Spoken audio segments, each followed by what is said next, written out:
Amém, meus irmãos? Glória a Deus, então. Então vamos lá.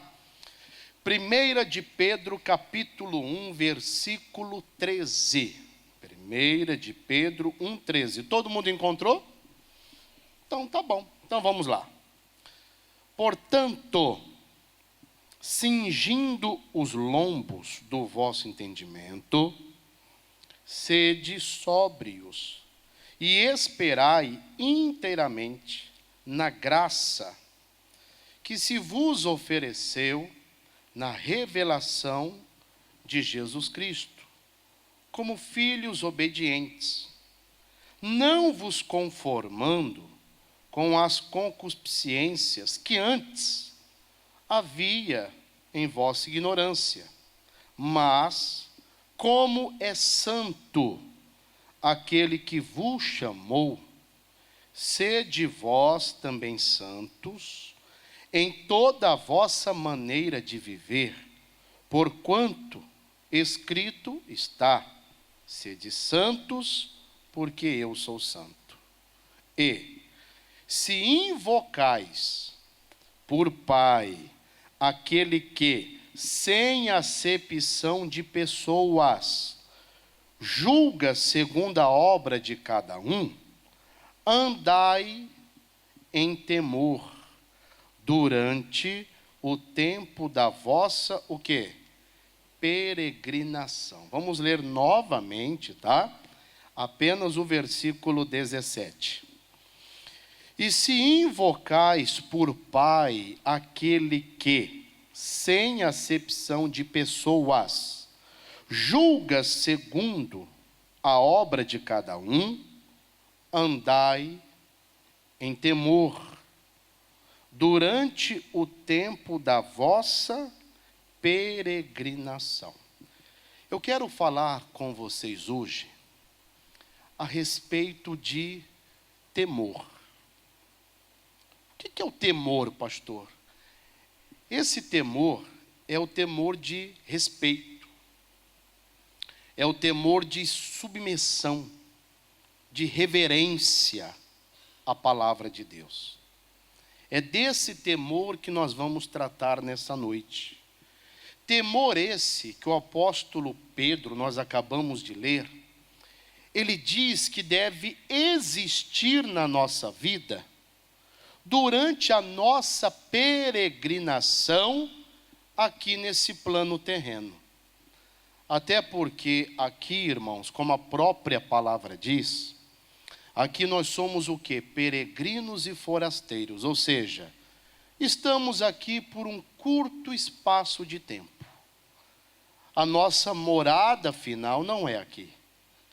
Mas enquanto estivermos aqui, nós devemos andar, ou seja, a nossa vida deve manifestar esse temor, esse respeito, essa submissão em relação a Deus e a sua palavra.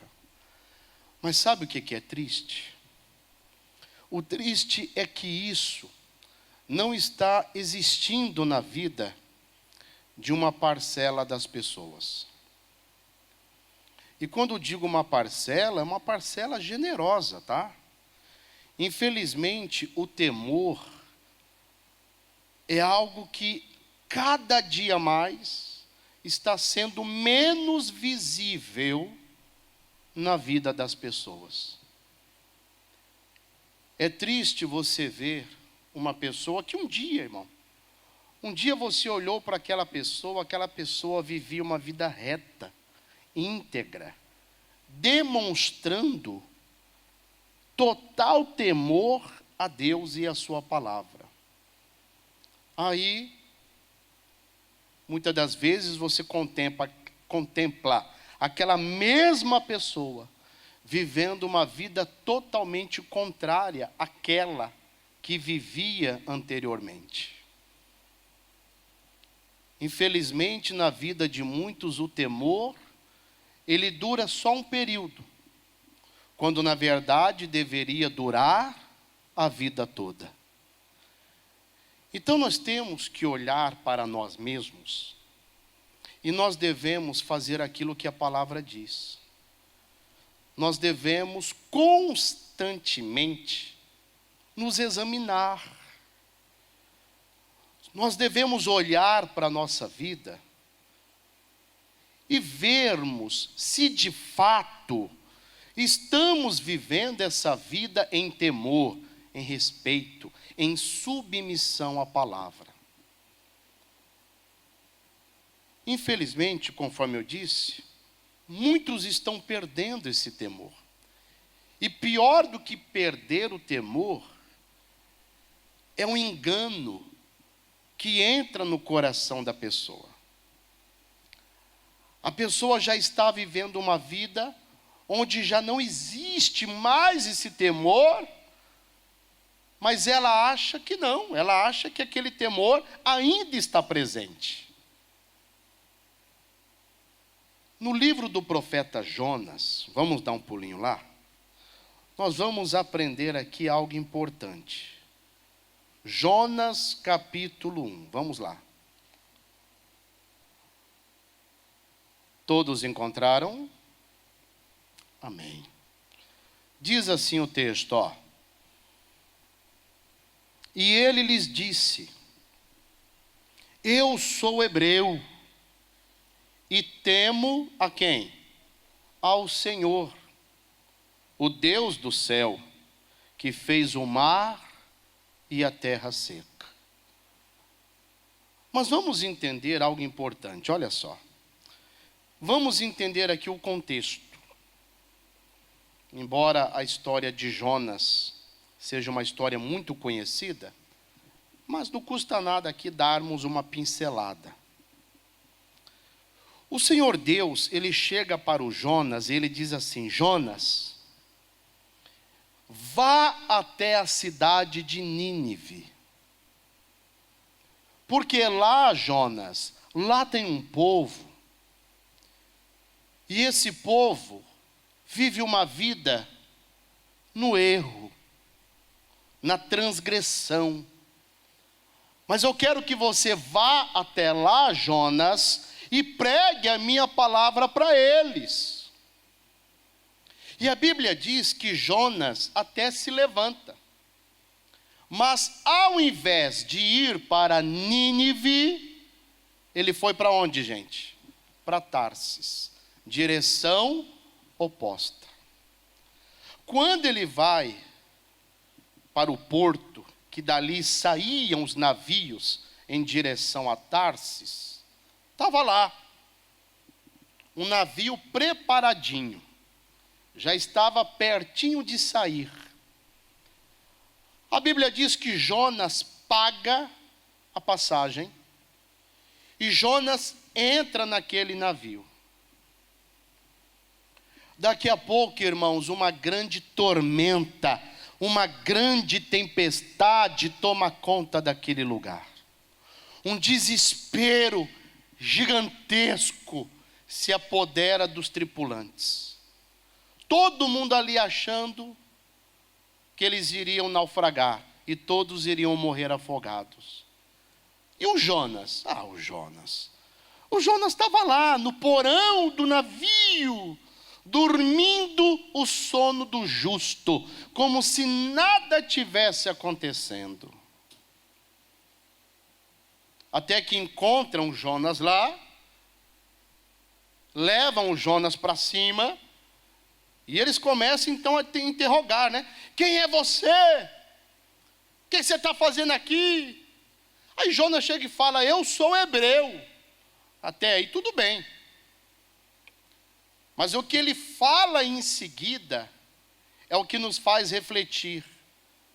Ele fala: eu sou hebreu e temo ao Senhor. Mas espera aí, já viu aquela história? A conta não fecha. Alguma coisa aí não bate. Por quê? Porque se ele temesse a Deus, se ele respeitasse a Deus ali, se ele fosse submisso à ordem de Deus, ele estava naquele lugar, irmão? Ele estava naquele navio? Não. Se ele realmente temesse a Deus, ele estaria indo para onde? Para Nínive e não para Tarsis. Então esse é o problema. Jonas estava dentro do navio da desobediência, dentro do navio da rebeldia, dentro do navio da contramão da direção de Deus. Mas na concepção dele, ele continuava temendo ao Senhor. Irmãos, por engano. E se tem uma coisa que nós devemos tirar da nossa vida, é justamente isso, o engano. Irmãozinho, você não deve enganar a ninguém, e principalmente a si mesmo. E muitos estão como Jonas, vivendo uma vida na contramão da palavra de Deus, ferindo os princípios santos e sagrados da palavra, mas dentro dela tem aquela sensação de que não está fazendo nada de errado, nada demais. Em 1 Coríntios, capítulo 3, coloca aqui para mim o versículo 18, só a primeira partezinha aqui, ó. Nem precisamos ler todo o texto. Paulo fala assim para a igreja, ó: ninguém se engane o quê? A si mesmo. Irmão, isso daqui é para nós. Nós temos que aprender a tirar o engano da nossa vida. Irmão, se tem alguma área da sua vida que você sabe que não está ajustada, alinhada com a palavra de Deus, não fique aí se enganando, tapando o sol com a peneira, achando que está tudo certo, quando você sabe que não está. É aquilo que eu pregava na quarta-feira para vocês. Nós devemos servir ao Senhor com sinceridade e com verdade. A melhor coisa é você chegar diante de Deus, abrir o coração e falar: Deus, me ajuda. O Senhor sabe quem eu sou. O Senhor sabe que isso daqui é uma prática real na minha vida. O Senhor sabe que nessa área aqui eu não estou alinhado com a sua palavra. Deus, eu te peço, me ajuda. Estenda tuas mãos, me socorra. Eu não quero ficar nessa condição. Mas tem muitos que não fazem isso. Conforme eu falei aqui alguns minutinhos atrás, fica tampando o sol com a peneira, achando que está tudo bem quando não está. Jonas estava lá, irmão, tranquilo. Todo mundo desesperado, jogando as cargas do navio para o mar, para ver se o navio estabilizava, e estava lá o Jonas. Eu sou hebreu, e temo ao Senhor. Isso nos faz refletir, irmãos. Nós temos que tirar, sabe, esse engano. Às vezes a pessoa fica fazendo aquela oração farisaica, fingida. Deus, tu sabes que eu te amo. Oh Deus, tu sabes que tu és o Deus da minha vida. Às vezes, irmão, com todo respeito, é puro fingimento. É pura hipocrisia. Por isso que Jesus, quando ia se referir aos fariseus, Jesus não poupava eles, não. Porque eles eram pessoas que viviam uma vida de aparências. O próprio Senhor Jesus os repreendia, e o próprio Senhor Jesus falava: vocês são guias cegos. Vocês rodam o mundo tentando fazer um discípulo, e quando conseguem, tornam essa pessoa mais merecedora do inferno do que vocês. Raça de víboras. Não é vocês não, viu, gente? Só estou falando o que Jesus falava para eles, viu? Amém? Tem gente que está me olhando assim. Daqui a pouco a pessoa vai embora, e pastor me chamou de raça de víbora. Não é você não. É como está no texto, tá? Jesus os repreendendo com severidade. Jesus dizia: vocês são fingidos, vocês são hipócritas, vocês são como sepulcro caiados dos cemitérios, por fora todo tipo de beleza, mas por dentro todo tipo de podridão. Ô, meu irmão, isso é para nós pararmos e refletirmos. Eu vou falar uma coisa aqui um pouco pesada, gente, mas é verdade.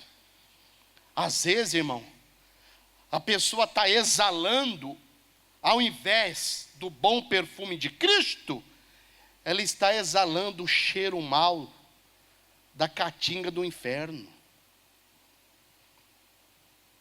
Está lá, afundado e mergulhado no pecado e acha que não.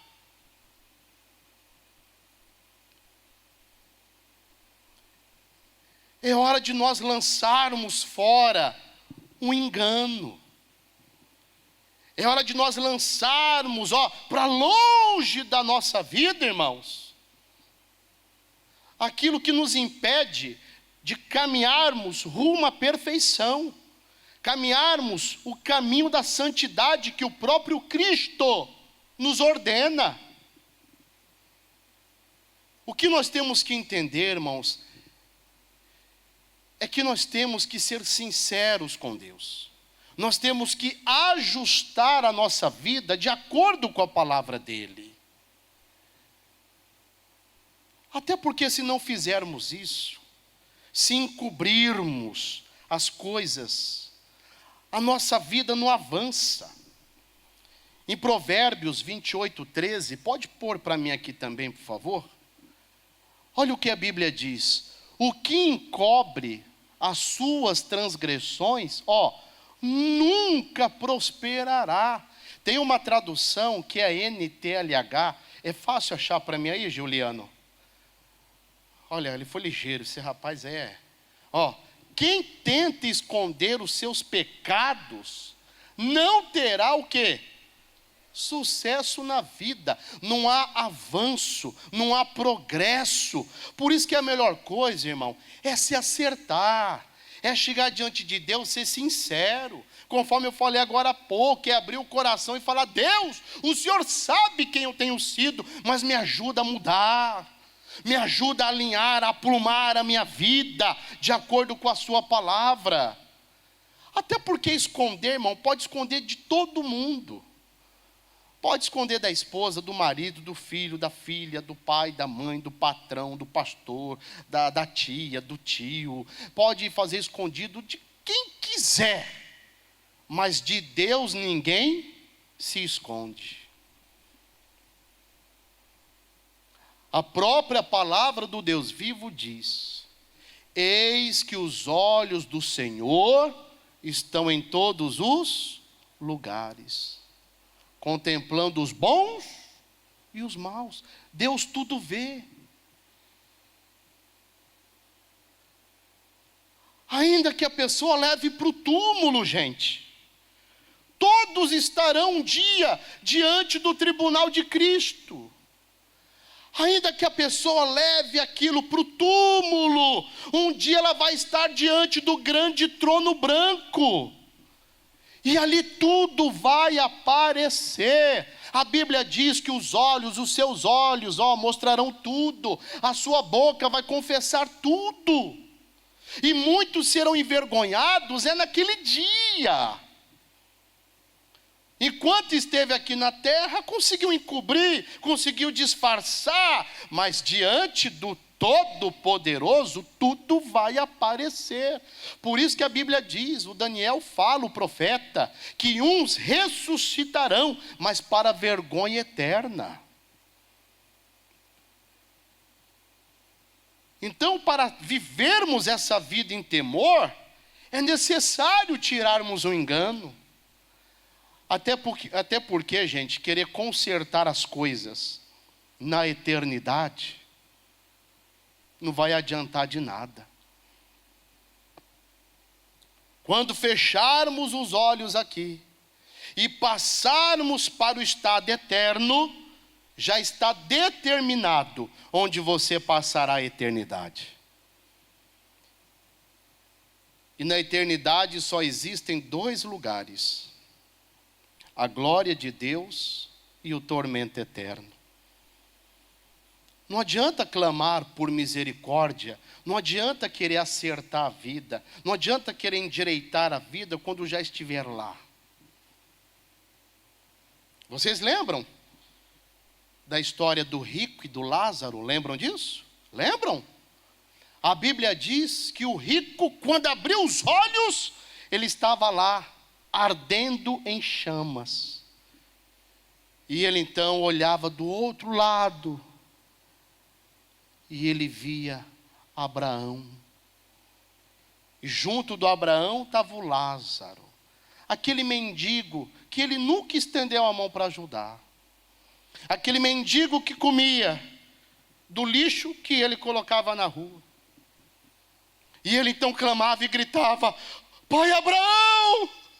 Oh, Pai Abraão! Eu conheço esse homem aí! Oh, Pai Abraão, o nome dele é Lázaro. Peça para ele molhar o dedo dele na água e refrescar minha língua, porque estou atormentado em chamas. Ele clamou, ele suplicava por misericórdia, mas ele foi atendido? Não. Pastor, como é que eu faço para que esse temor necessário cresça, aumente em minha vida? Como é que eu faço isso, pastor? Irmão, olha o que diz o Salmo 34. Vamos lá. Salmo 34, versículo 11. Salmo 34, versículo 11. Podemos? Olha o que a Bíblia diz: Vinde, meninos, ouvi-me, eu vos ensinarei o quê? O temor do Senhor. Por isso que a Bíblia diz que nós devemos ser como crianças. Quando o próprio Senhor Jesus disse que nós deveríamos ser como crianças, isso abre um leque. E um deles está aqui. Quando o salmista fala, vinde meninos, é vinde crianças. Eu creio que você sabe. Se tem um momento que a criança está totalmente aberta ao aprendizado, é justamente enquanto ela é criança. Né? Segundo os entendidos, os teóricos, né? Existem ali as fases do desenvolvimento. E cada faixa etária, a criança está aberta, propícia a absorver algo, a aprender algo. Então nós temos que ser como crianças, abertos, dispostos a aprendermos com Deus e com a sua palavra. Quanto mais aberto você está para a palavra, maior é a probabilidade de você crescer em temor. Quanto mais você se fecha para a palavra, menor é o teu avanço, é o teu progresso em relação ao temor. E o temor, gente, ele é tão lindo, porque o temor ele provoca na nossa vida tudo aquilo que vai trazer benefício para nós mesmos. Em Provérbios 16:6, põe para mim aqui, por favor, filho. Provérbios 16:6. Olha o que a Bíblia diz. Olha o que o temor provoca, ó. Pela misericórdia e pela verdade se purifica a iniquidade. E pelo temor do Senhor, o que acontece? Os homens se desviam do quê? Do mal, gente. Olha o que o temor provoca na pessoa. O temor, ó, lhe distancia do pecado. O temor lhe distancia daquilo que é mal. Lembra lá da esposa do Potifar? Todo santo dia, ela ficava importunando o menino, se oferecendo para ele. José, vem José. José, vamos José. Zé, deita comigo Zé. E ele falava o quê? Não.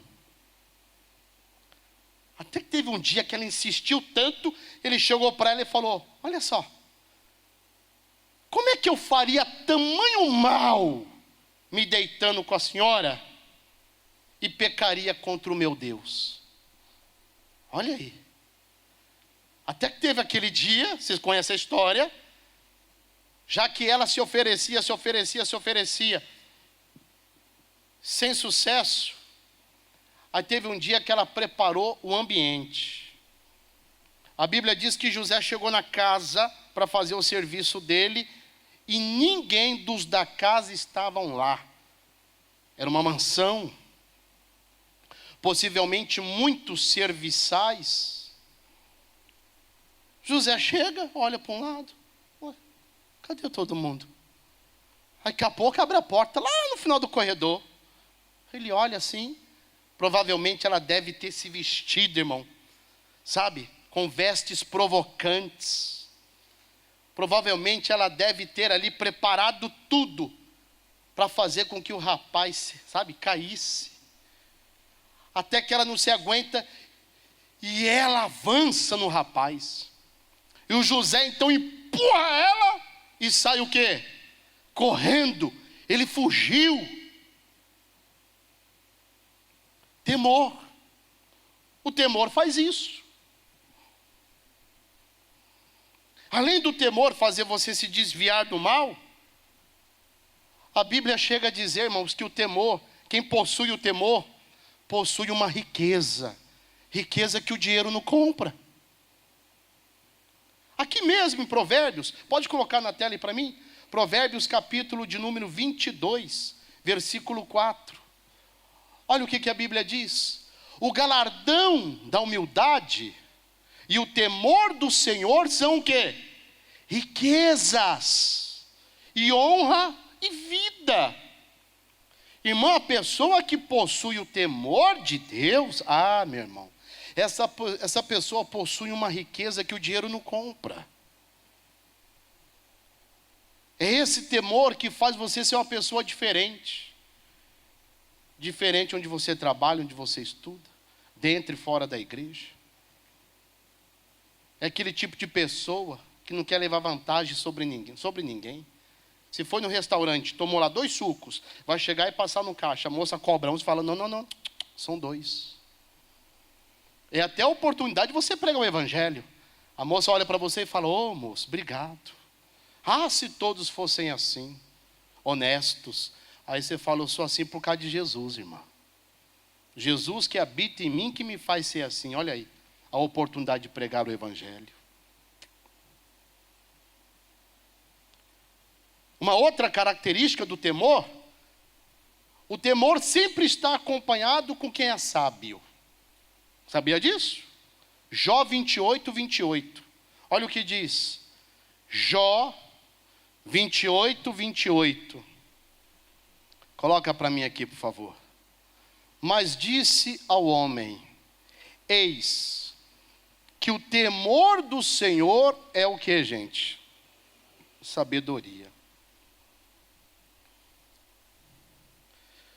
Uma pessoa, quando ela é sábia, pode ter certeza. É porque teme a Deus. É porque faz com que a palavra do Senhor esteja presente na sua vida. Olha que coisa linda, irmãos. Por isso que cada dia mais, esse temor tem que crescer dentro de nós. Enquanto estivermos aqui nesse plano terreno, que esse temor possa cada vez mais inundar o nosso ser. Amém, Jesus? Que Deus fale mais ao seu coração.